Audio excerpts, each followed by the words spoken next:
I'm sure President Trump, having learned the lesson of Afghanistan and Iraq, has no intention to tell them how to run their country.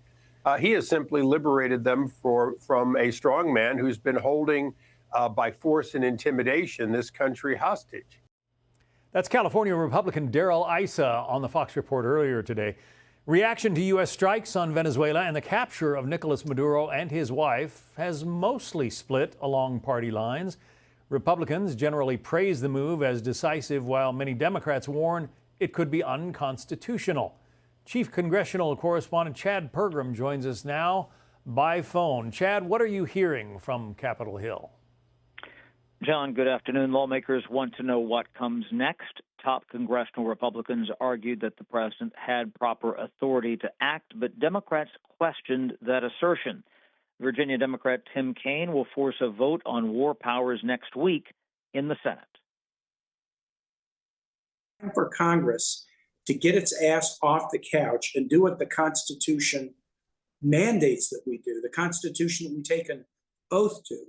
We have to put this before the American people and explore whether the United States should enter into yet another war with unforeseen consequences. GOP Kentucky Senator Rand Paul has supported that resolution before.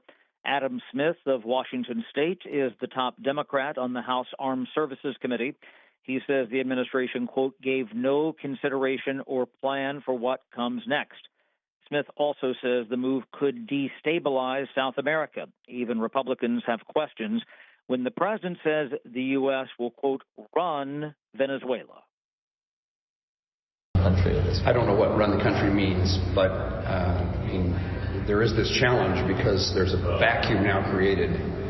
And I would think that the United States does not want to be somebody running another country, even in an interim. Republicans are willing to give the administration some leeway, but there is concern about the U.S. commitment in Venezuela. Marionette Miller Meeks is a Republican who represents a swing district in Iowa. We don't want to have troops on the ground. Iowans don't want that. Americans don't want that. We do not want nation building. This is not what's going to occur. We've got enough problems to clear up from the Biden administration. Senate Minority Leader Chuck Schumer wants to know how many troops the U.S. will have in Venezuela. The next government funding deadline comes in 27 days. Democrats could curb action in Venezuela by tightening the purse strings for the Pentagon and the State Department. It's the ultimate power in Congress. John? The old joke, Chad, is that every U.S. senator looks in the mirror and sees a potential president. Tim Kaine, whom we heard from earlier in this report, could have been Hillary Clinton's vice president had she won the election.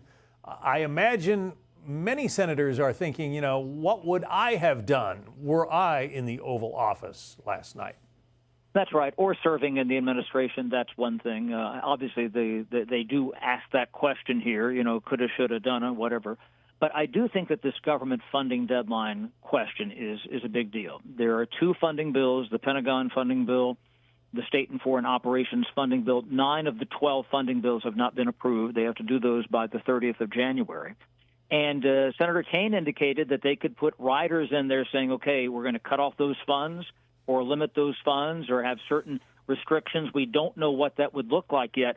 But that could really complicate government funding. Just a couple of days ago, we thought that, okay, nobody wants a government shutdown at the end of January again. Both sides said that. But this is a real-time event that's developing. The Pentagon spending bill, that's the biggest of all appropriations bills that they send out the door from Capitol Hill. That's about 55% of all what they call discretionary funding. In other words, that's what Congress has discretion over and sends across the river to the Pentagon.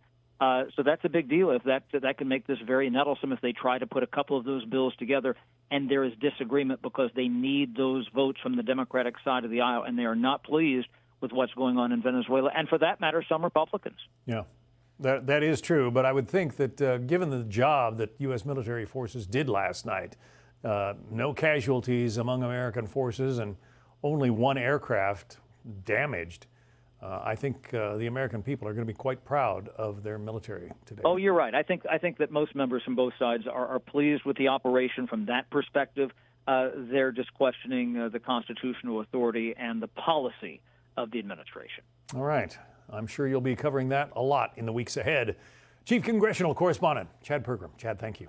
Hey, Sean Hannity here. Hey, click here to subscribe to Fox News YouTube page and catch our hottest interviews and most compelling analysis. You will not get it anywhere else.